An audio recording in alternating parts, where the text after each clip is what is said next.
So everything we do in our fancy scientific way that we do it is trying to design ways to climb the mountain and drop the person back into the other side of the mountain towards good health. Right. We're very passionate about this, not just because the science is exciting and how cool is it to be thinking about how to make a chronic illness that's been around for 30 years go away. That's pretty awesome kind of goal. But also that we're helping our veterans to serve this country, and they deserve this.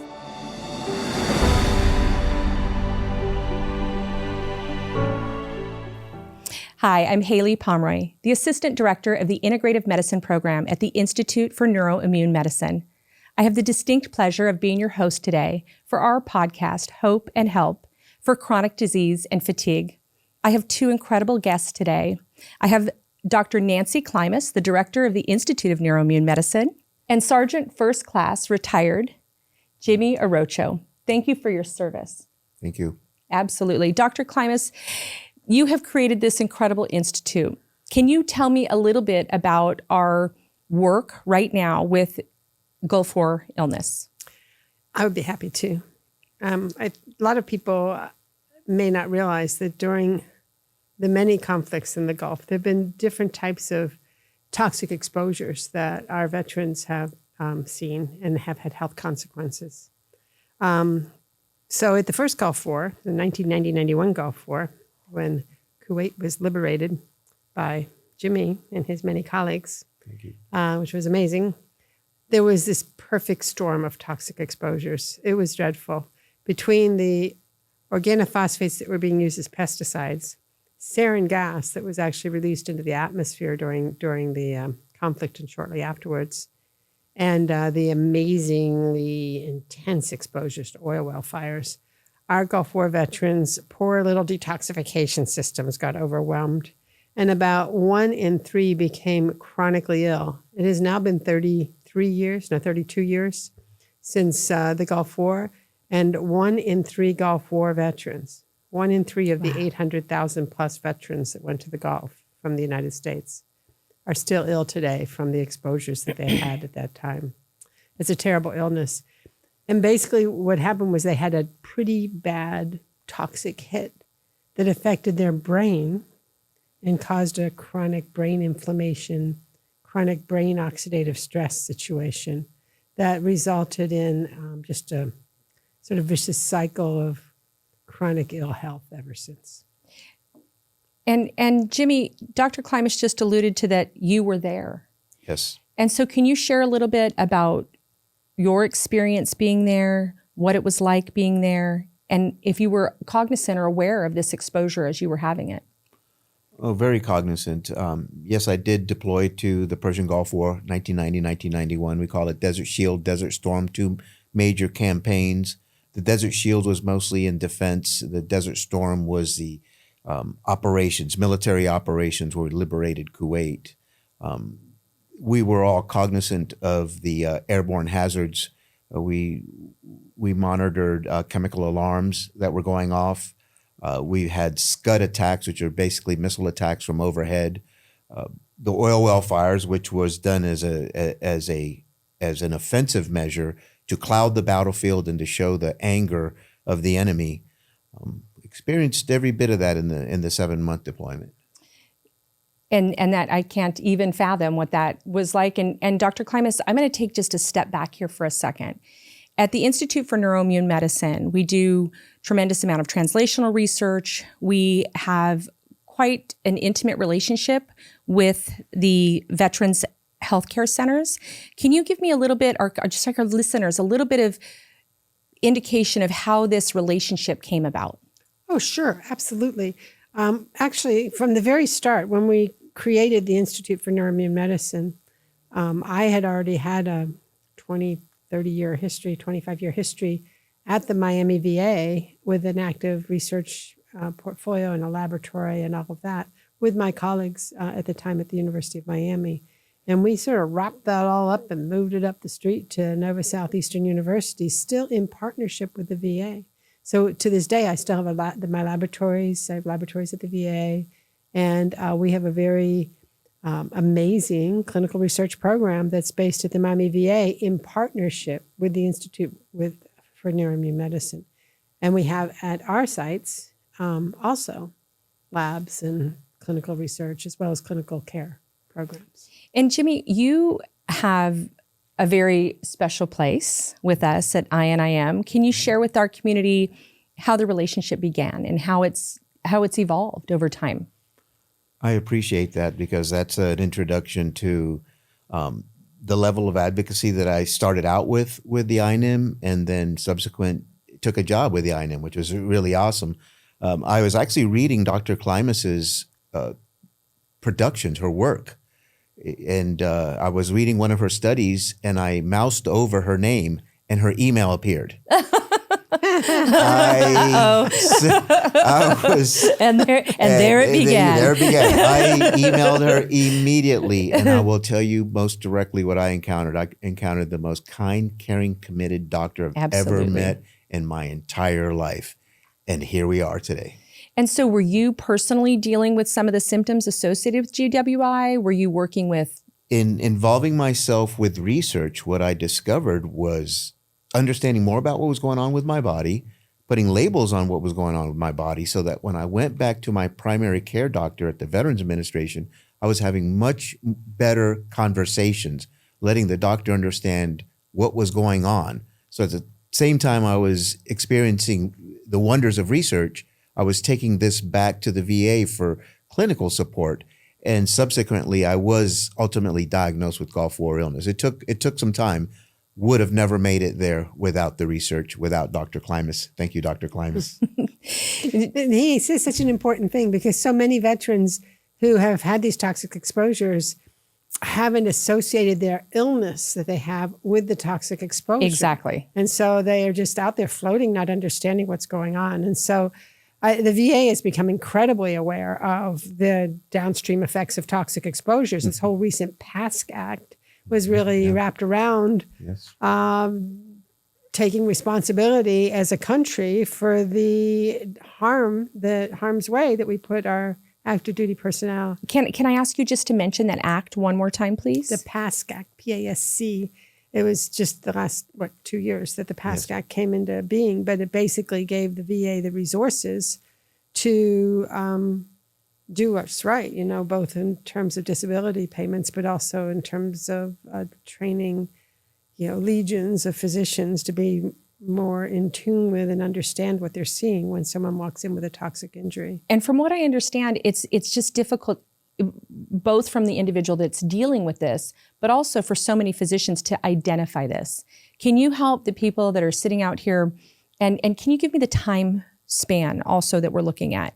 You had mentioned early on the time of the conflict and the time of the exposure that we're studying right now. Right. So in Gulf War illness, which is just one of many toxic exposures our poor veterans have been through, but in Gulf War illness, the conflict was in 1990 and 1991. Okay. It's a 7-month Deployment, yes. Deployment in most cases, or some people that stayed a lot longer to clean up. Mm-hmm. But anyway, in that period of time, as I said, these veterans had a tremendously excessive exposure. Work by our group and others has demonstrated that the people that were at greatest risk for these, for staying sick, you could sort it out because we discovered that genetically they were slow detoxifiers, that they basically could accumulate poison. They couldn't get it out of their bodies fast enough. So now we understand from a lot of hard work by our group, the group in Houston and some other really outstanding investigators, that there was an obvious problem. So can you help me grasp? I understand the exposure. Now I do. Thank you. Mm-hmm. How would this present? How did this present in your patients? How is this presenting in the individuals that you are with and spend time with? How does that present? You have to give me the right term. I want to use the term colleague, but I think it's much more than that when you're in military service together. Well, we're a cohort. A cohort. Yes, we're a cohort. We're love a cohort. That. We're a deployed cohort of actually 700,000 that deployed to the Persian Gulf War, 1990, 1991, Desert Shield, Desert Storm. Very specific cohort, very specific in the focus by the research clinicians on this challenge. Wonderful. And so there's been some real variables that are defined with that cohort or that group of individuals. Dr. Klimas, what are the patients presenting like? If someone's out there and they're maybe dealing with a lot of different things going on in their bodies, how can they identify this? So people have been aging as this goes on, since we're talking 32 years. So you can imagine early on that what people were presenting with when they first came back in the first 4 or 5 years afterwards: skin rashes, profound fatigue, body aches, what people call brain fog, trouble concentrating and thinking, GI, a lot of GI disturbances. And because they had an awful lot of burn pit and oil exposures, a lot of lung bronchitis and chest things. As time went by, in the first 10 years, there was also a series of cases of cancer that have worried everyone. There wasn't enough to trigger a huge risk, but Joe Biden's son is a good example, right? A Gulf War veteran who died of brain cancer. We actually saw these rare cancers for a while. Since then, a little less of that, but now as people are getting older and they're in their 50s and 60s and even their 70s, a quarter to a third of the veterans were reservists, so they're already older when they got there. Right. So we have some veterans of that war now that are actually in their 90s that were in their 30s and 40s when they were deployed. Right. So, or even older. So anyway, now where they're at is that they have that brain fog. It's a great big thing: attention, concentration, mental fatigue, trouble concentrating. The body aches and pains, often they'll carry the diagnosis of fibromyalgia because it's something we do know how to diagnose. Sometimes they carry the diagnosis of chronic fatigue syndrome. Absolutely. And veterans that have pursued their disability have often been labeled correctly with these comorbid conditions, and that to help them as they went through the process of documenting their illness. But irritable bowel is also another common comorbidity. And most of the chest stuff is mostly cleared up, but there's still some chronic bronchitis and that type of thing. So we're seeing a lot of individuals that are affected by this. Would you say out of the 700,000 people that were exposed? Well, 700,000 deployed, about 1 in 3 came back with chronic multi-symptom illnesses. Okay. That's according to the Veterans Administration. And do you feel like those are the individuals that have actually made it known that they're dealing with this? Or do you have concern that there's more people struggling? There's more people struggling. There's more. I mean, when I'm recruiting a study, and you recruit a study for healthy controls, deployed controls. Absolutely. And then you look at people who are sick. And these people identify as sick. These healthy people, when you come and do their labs evaluation, and you're like, not so healthy. Yeah. So then you realize that some people have just been, dogging through this thing and trying to bowl through life with it, despite they're carrying a fairly heavy load of symptoms. Absolutely. So the purpose of at the Institute and our relationship with the VA is to do more trials, more studies, develop a treatment plan. Can you give me some indication of what the goal set is here? The Institute's overall mission is to help people with complex medical conditions. And there are different illnesses that sort of fall into that bag.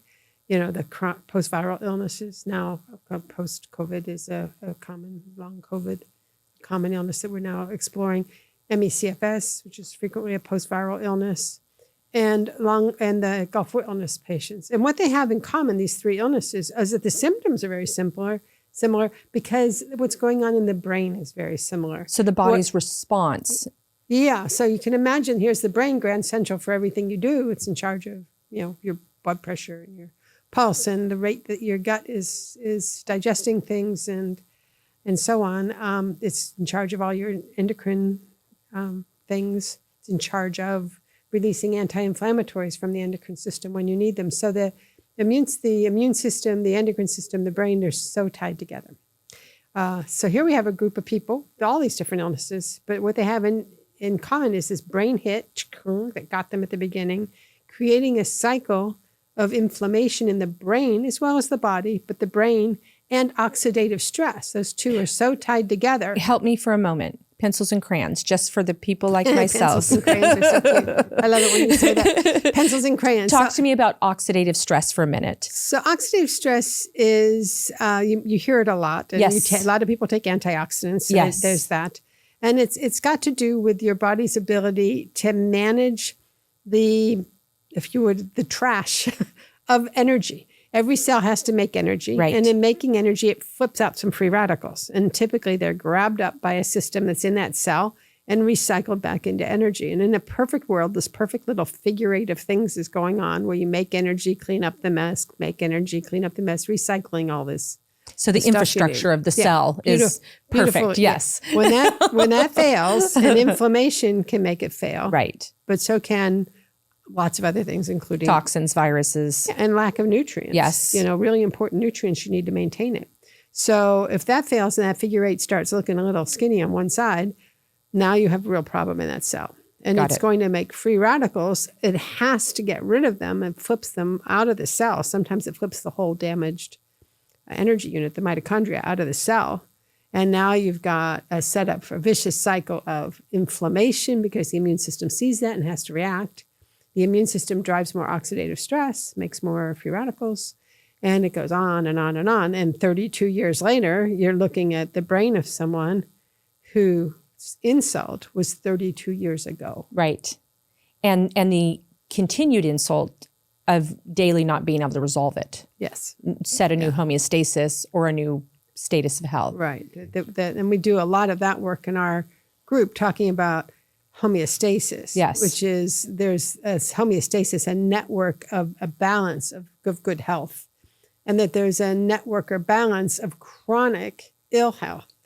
And between these two is not a straight line, but a mountain. Yes. So everything we do in our fancy scientific way that we do it is trying to design ways to climb the mountain and drop the person back into the other side of the mountain towards good health. Right. So it's a very fascinating area of science. It's incredibly important. And perhaps later in this thing, I'll tell you some of the science we're doing that way. But this is, we're very passionate about this, not just because the science is exciting and how cool is it to be thinking about how to make a chronic illness that's been around for 30 years go away. Yes. That's pretty, awesome kind of goal.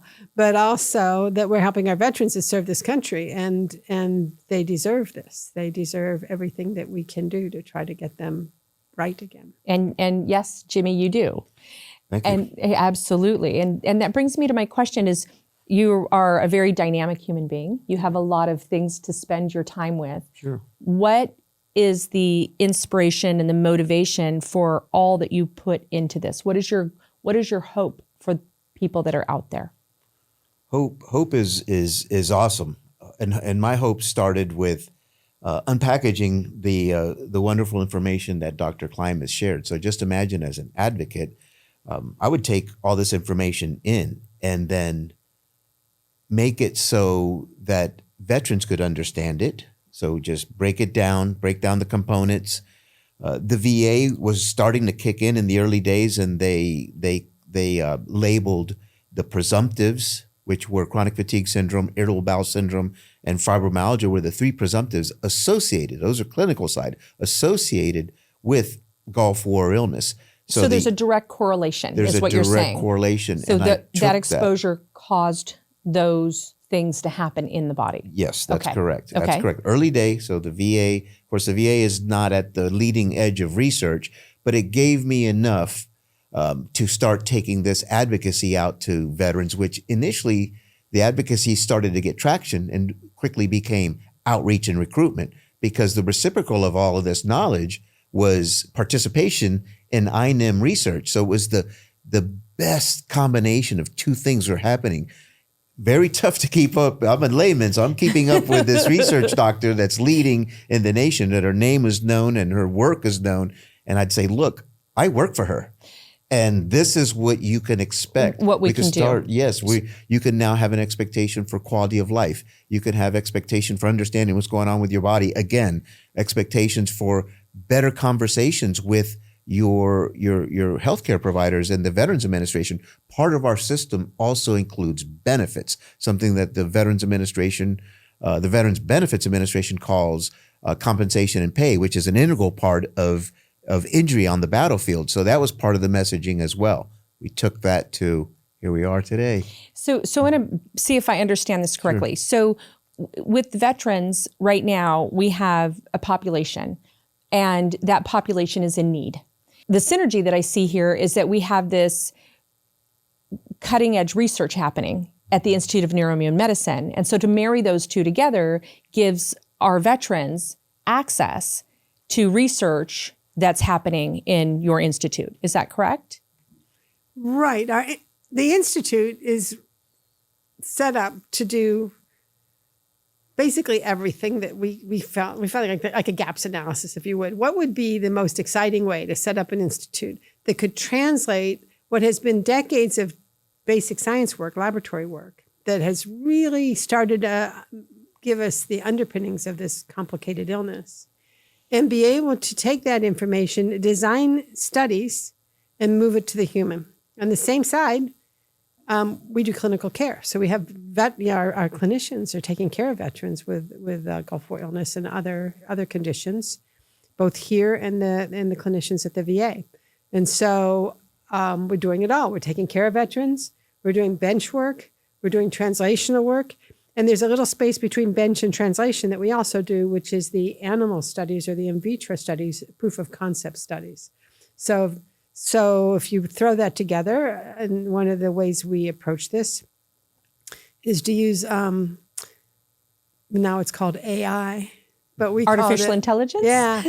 Yeah, but we just called it really smart people that do computational that know how biology. to use computers really well. Because, and they do things that, you mere mortals don't understand. They use things like chaos theory to try to connect the dots. So we would here's our favorite study, and the one that really launched our Gulf War cutting edge work. This illness is made worse when people exercise. People have really poor exercise tolerance. Well, instead of calling that the focus of our work, we used it as an opportunity to say, hey, we have a way to look at what the mediators of relapse might be. So let's put people on a bike. You think our guys would let us put them on the bike? And they have. Men and women Gulf War vets have signed up for this amazing study that we've completed, that we put them on a bike with a whole metabolic thing where you're breathing a mask and measuring all kinds of stuff, with an IV line in your arm that we're drawing bloods from frequently. And we drew bloods 9 times. We put them on the bike about 8 minutes because they don't have much exercise capacity. We bring them right up to the threshold. It was called the aerobic threshold. But beyond that, they would have had a serious relapse, so we didn't press them beyond.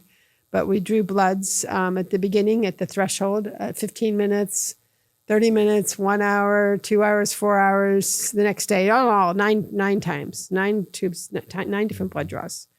And in those tubes of blood, we measured every neuropeptide, like all the hormones, all the cytokines, the things the immune system makes, the types of cells that were circulating in the immune system, how well they worked. And here's the big one, gene expression. So what genes got turned on or off in response to the exercise challenge.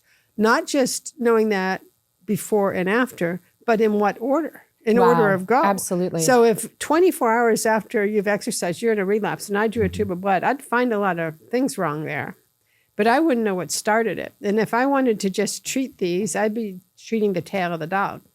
But if I want to really understand what happened in the first 5 minutes that induced the whole thing, I better have gotten a tube of blood at the 5-minute mark. And so that's what we did. Okay. So that type of a study, which requires that we have individuals that participate in the studies, is critical to develop the care to make the patient better, right? Exactly right. So is part of your role getting individuals involved in these studies? Yes, it is. It's essential to my role. I get to share. I mean, I'm a very fortunate person because I get to share the excitement and he get did to the share. bike. He was on the bike. I did the bike. I did that. If you don't mind me saying, post-exertional malaise was a real big deal to deal with because it's like a big blanket on you, big wet blanket on you, and it just really drags you down. And it doesn't make sense to, I think, to a person who's used to getting benefit from physicality, right? Right, Most right. people in the military, I mean, one of the reasons the training is so intense. So it was really, when I was reading about that, it was such a dichotomy Yes. as to what we train our men and women that are in the military to do. Be fit, be physical, and now we're in warriors. a situation, be warriors. Yeah. And we're in a situation where taking that action creates a flare or a relapse or the disease to express itself even more strongly. That was very profound for me to read about individuals like yourself and the research that they're doing. Can you share some words of wisdom for individuals that are dealing with this, that might be open to or considering coming into a trial? What was that experience like for you? Was it a positive outcome? Did you love us when you got to us? What was that experience like? We want people to feel familiar with us and comfortable with us and know that we're working tirelessly every day to find solutions. That's an excellent question, because we don't know what we're getting into, and there's so many messages and different messages and confusion. We're veterans.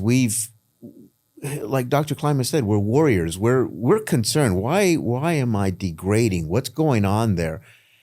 And when those answers start pouring in, and they do pour in, it's amazing what you start connecting the dots and you understand, wow, environmental exposure? I was exposed in that 7-month period during the Desert Shield, Desert Storm, 1990, 1991 Persian Gulf War. Yes, you were. And that realization, it made me turn off all the naysayers.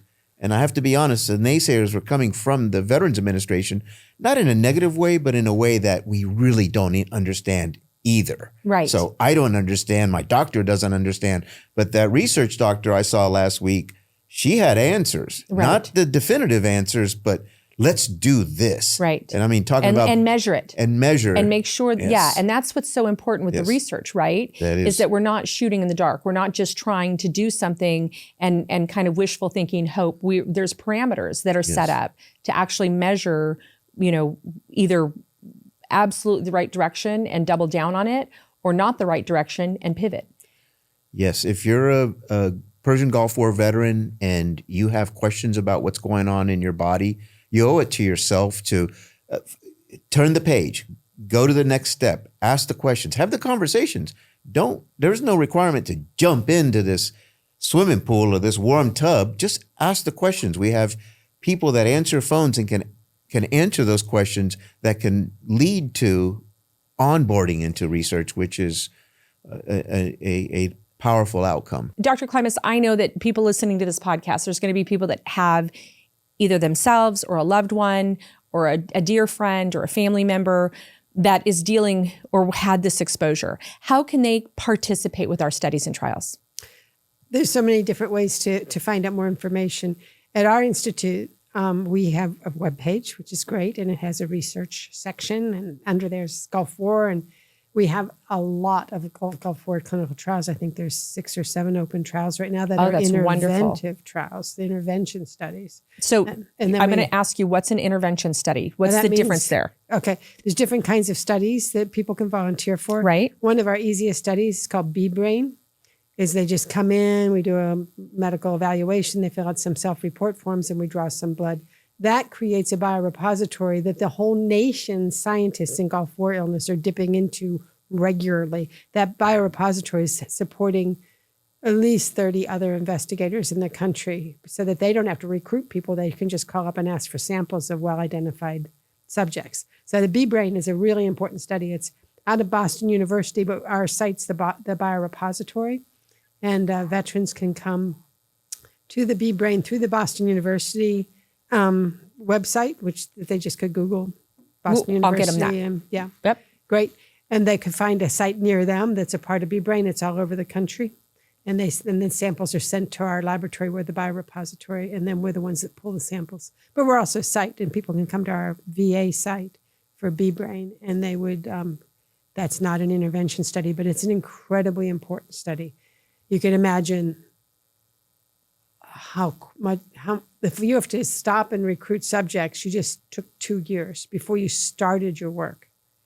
So versus having it in the freezer and pull it out and ship it to me and let's get going. that's wonderful. So how many individuals would we be looking for in that?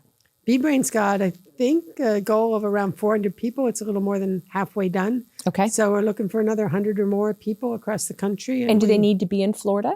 No, anywhere in the country. If they go to the website for B-Brain, they would see a site nearest them, but there's sites all over the country. Wonderful. And that's a great way to go. But that's not an intervention study. So you asked me the difference between intervention and not. The not intervention studies are teaching us what's going on here, all right? So we get blood. We do like the exercise challenge I just talked to, the first ones we did. Those were all, let's learn a whole lot more about this illness so we can project what interventions we might be able to use. So they're all moving towards intervention, but they're not a treatment study. But we currently have very exciting interventional studies going on. Absolutely. Can you tell A lot us of about them. those? So yes, so there's a consortia that's funded by the DoD called the Gulf War Illness Clinical Trials and Interventions Consortia. We call it GWICTIC. GWICTIC, I like that. GWICTIC. And it's got 6 sites across the country that are a consortia of sites that are recruiting study subjects into different interventions. And it was developed from the DoD to try to, again, speed up and move out new translation studies that need to be moved into patient use. So they call that translation studies, when you go from the bench to the very first phase 1 study or a phase 2 study, the second phase of that when you're doing more people. So the therapy in question is being actually administered. Oh, yeah. Okay. Yeah. Administered to the patient. Yeah. Okay. So in a typical clinical trial, there's what's called randomization. You come into a study. Like we have a study called NAC, just about to start, N-acetylcysteine. Very exciting study, launching in the next 2 weeks. And national study all over the place and virtual. Anybody in the entire country can be recruited. And if you're nowhere near a VA, you could still be recruited into this study, which is exciting because there's a virtual arm. Anyway, the NAC study is an example of a study that's a phase 2 study, meaning that we already know it's safe. We already know it's got some promise. We need to know a whole lot more so that we this is a natural supplement, right? a natural supplement. Okay. NAC. Nutraceutical grade or It's a pharmaceutical nutraceutical. grade. Yeah, Yep. people can buy NAC. And it is, in your body, it's turned into something called glutathione, which is that thing that grabs those free radicals I was talking about. So you need a lot of glutathione in your cells to be able to keep this whole machinery well balanced. And NAC not only does that, it does it in the brain. One of the problems that we have with all of our studies, and we envision things, is that in a dish or in a computer model, we can find these answers. But if it doesn't get to the target tissue, which is the brain, what good is it? It's something called the blood-brain barrier. And if it doesn't cross, well then. So we're not only looking for the things that could help our veterans, but also does it get to the target tissue and can it work? So that study, the NAC study, is part of the GWICTIC. How many individuals are we looking for that? 180, I think. Oh, 180. Oh my goodness. That's wonderful. A big study. That's a big study. Yeah, it's And that's been very promising in phase 1. Looks very exciting. Very exciting. Yeah, and Dr. Shunga, who's one of the co-PIs of this study, did a preliminary study where you can use an image called MRS spectroscopy. When you put an MRI, everyone knows what an MRI is. An MRI, but it's MRI with some fancy math afterwards that can look in your brain and tell you if you have oxidative stress in your brain and where. And he did an early study with NAC in Gulf War veterans and another one in ME/CFS patients. And he could reverse to normal oxidative stress with NAC. So he got it across and he could show an imaging change. So we're incredibly jazzed about this study. That's exciting. It's an incredibly important study. And of course, the veterans will know that if we don't prove stuff, it's not on the formulary. So if we can't prove it, then it won't be accessible to veterans. So we really need to. So we need 180 individuals. We do. That were in that time period, and that may or may not be experiencing or have been identified with GWI, correct? I mean, do they have may to not have that? know, but do they they have can- to have that diagnosis before they can sign up for the study? No, they just have to have the symptoms. Wonderful. Right? So there's a screening tool when you first sign up Okay. that we go through on the phone and just see if they meet the basic criteria. That's great. So we'll help them through that process. That'd Awesome. be super. But I was talking in this concept of this about placebo control, because in the NAC study, it's a placebo control study because it's a big study. So people are randomized to get the drug or to get placebo, and then we compare those two groups. That's great. Yeah, a lot of people are concerned that they might get the placebo, but if people are understanding in research that we have to do it right to give them truth and answers, and that these studies are short, that we can get answers pretty quickly. How long is the study? Oh, Lord, you would have asked me a question I don't know the answer to. That's okay. We don't have to answer it. I think it's a 4-month intervention, but I'd have to go back. Okay. So I'm Nope, I should scratch know that question. No, that's Yeah. a lot for one. Everything else that brain is held on to, I'm already in shock. So that's okay. So actually, I was going to say for that study and for the record that the PIs of this study are the consortia, the Gulf War Illness Consortia. I'm the principal investigator with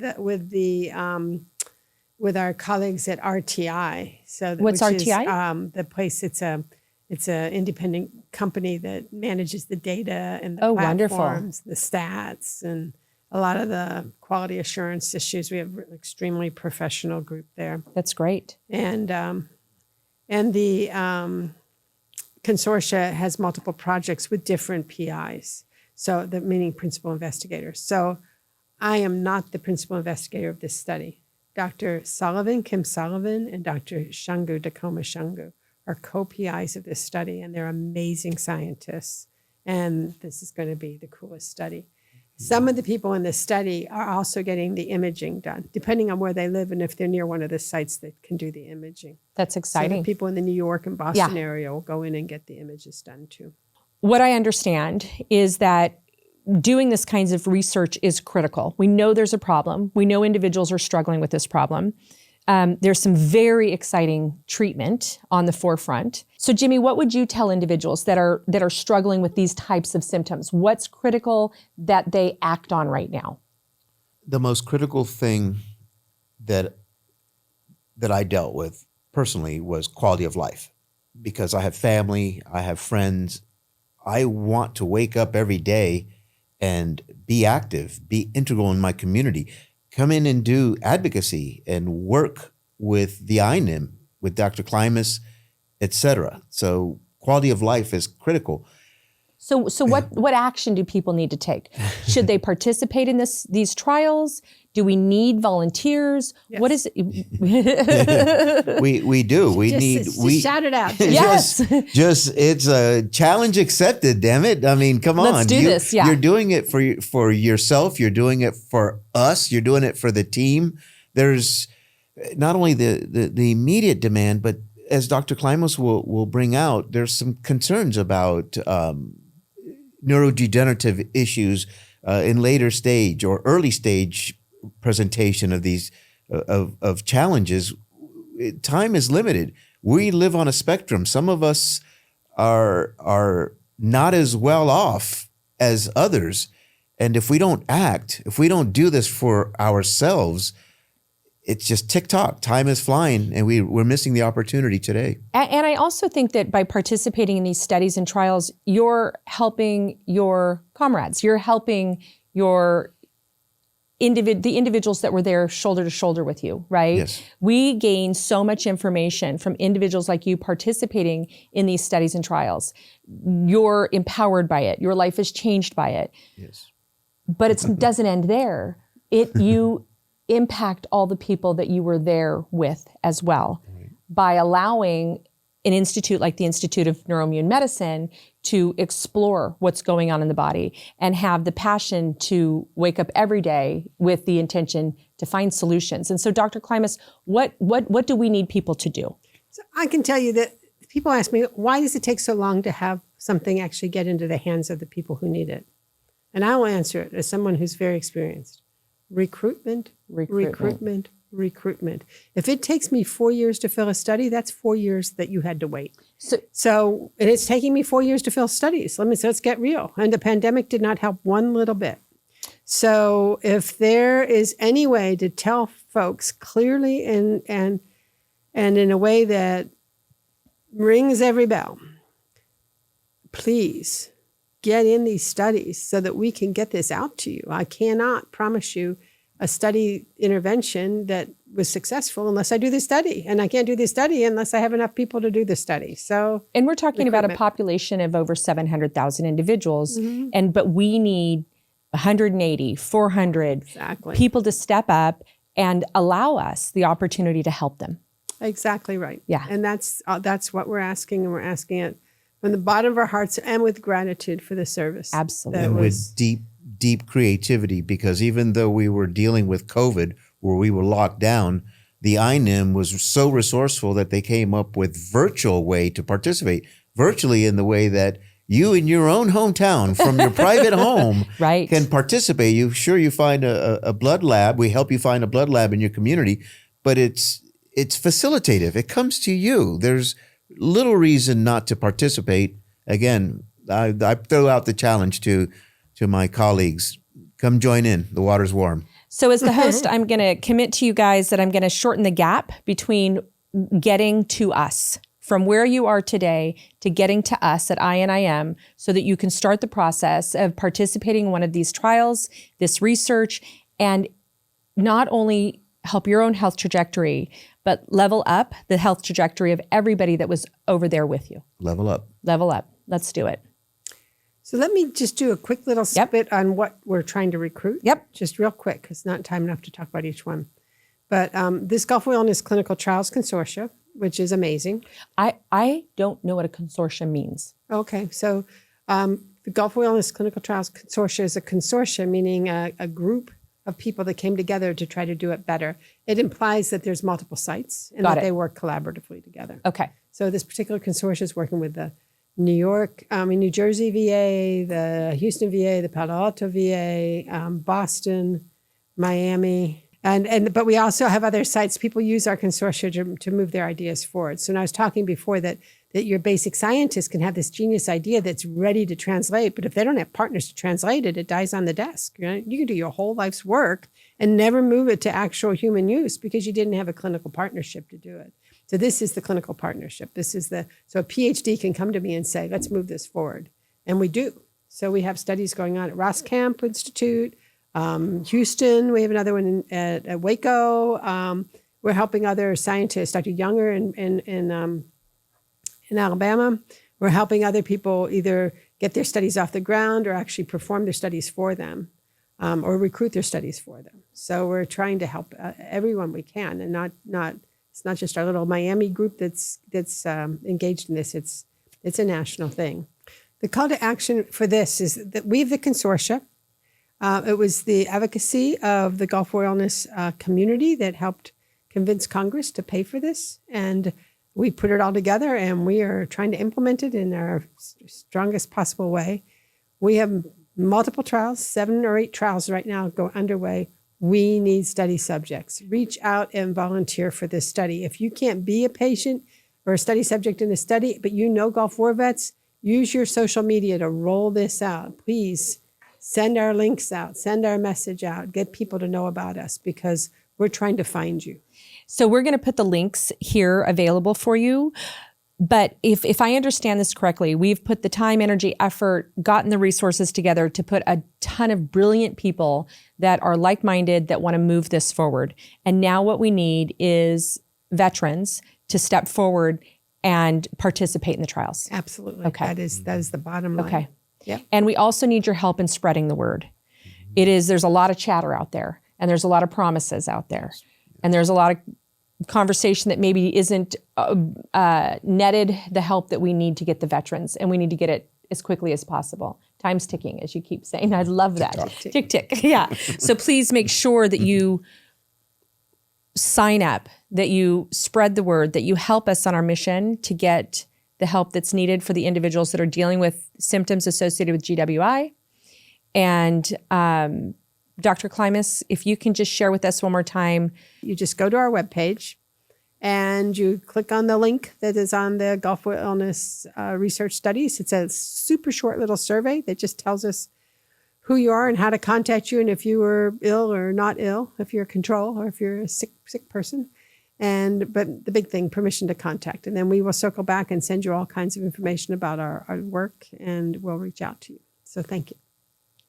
I need Persian Gulf War veterans. I need Persian Gulf War veterans that returned from the Persian Gulf War, 1990, 1991, Desert Shield, Desert Storm, that have concerns about their health, any problems, anything that they would like to have a discussion with research clinicians to bring out the possibility of one having Gulf War illness is extremely important. There's nothing to beat around the bush with. Our website is well laid out. There are hyperlinks that include contact directly to me. And what I want you to do right now is we have a very short survey, a 3-question survey. I've taken it myself, very simple, that identifies you as a Persian Gulf War veteran and allows us to contact you. You have to opt in for us to reach you. So people who participate in studies have other added benefits.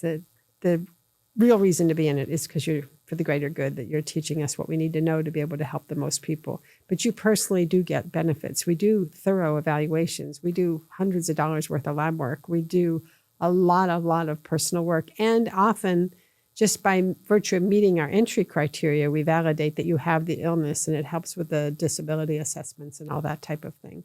So while we press a lot on do this because it's the right thing to do, it's also a good thing for you to do personally. And so this can give a person access to maybe resources that they haven't been able to get access to. Yes, and deep looks into their own bodies. Awesome. That's great. Some other time we'll talk about Project In Depth, which actually involves a 2-week inpatient stay at the NIH where they look at all the way down to them intracellular level, so what is going on. That's great. So there's people that can participate in their own home and people that can come inpatient and participate as well. Exactly right. Wonderful. It's pretty cool.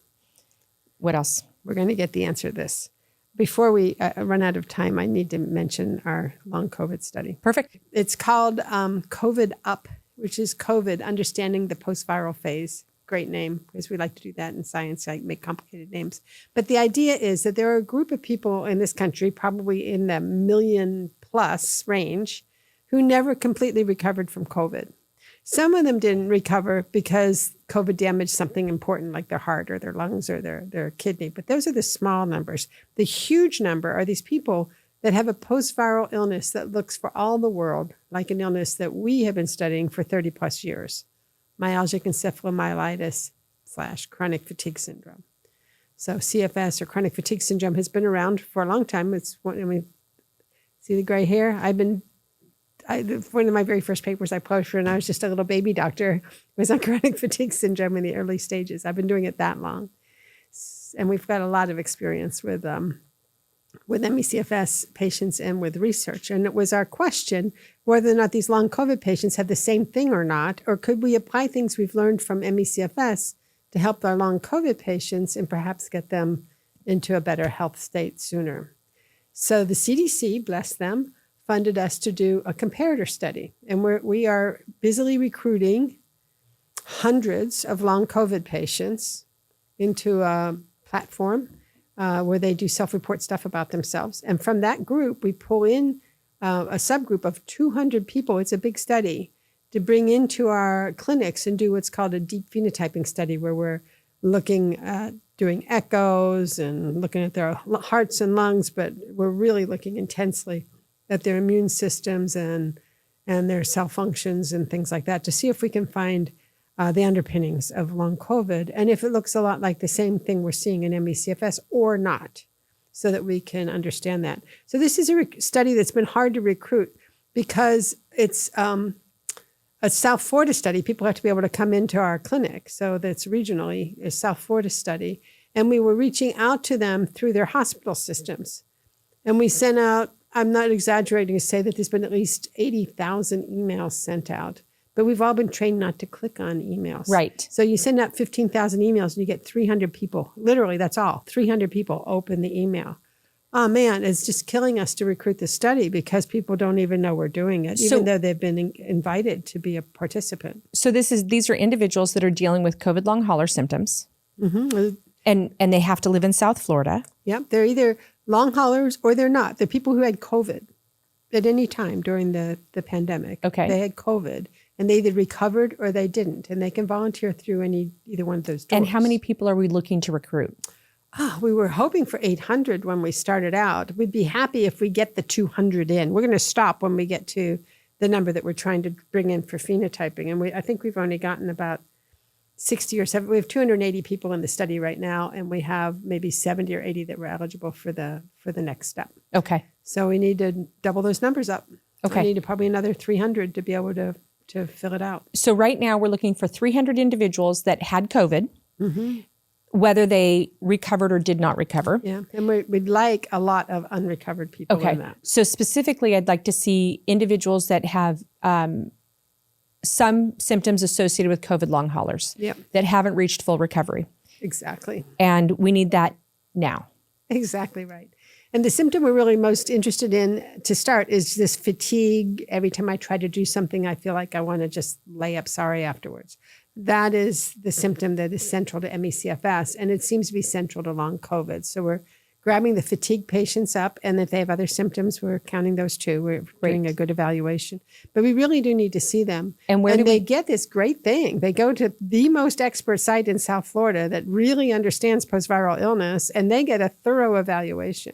It's a big plus. And where do they sign up for this? Because I know we're going to get tons of individuals. Go to my webpage. Good. Here's a link, and there's a QR code. You can click the QR code. It takes you to a short little survey, another little short survey that finds out if you recovered or you didn't recover, if you live in our area, and where you got your health care. We're trying to figure out who your healthcare systems, if you went to Baptist or Broward Health or whatever your healthcare system might be.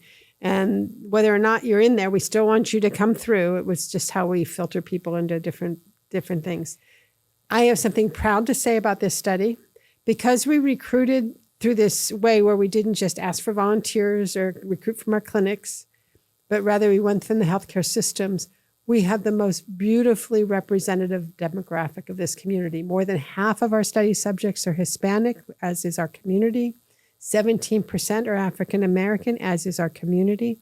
It's beautifully done, and you won't see that in most studies. So we're trying to stay true to our community, and we need to know whether or not people who had this illness, if they have a higher risk for this or that, depending on being Hispanic or not Hispanic or black or white or whatever, but also age and when you got sick. When did the symptoms start? Was it with Delta or with Alpha or Beta or Omicron? All these things are important questions. So right now, we need people to go to the website, click the QR code, if I could say that 10 times fast. And if you are in South Florida and you're dealing with COVID long hauler, you're having symptoms of fatigue, exhaustion, exercise-induced malaise, any of those types of things, please, please, please sign up for this trial today. Absolutely. Please do. Perfect. Thank you.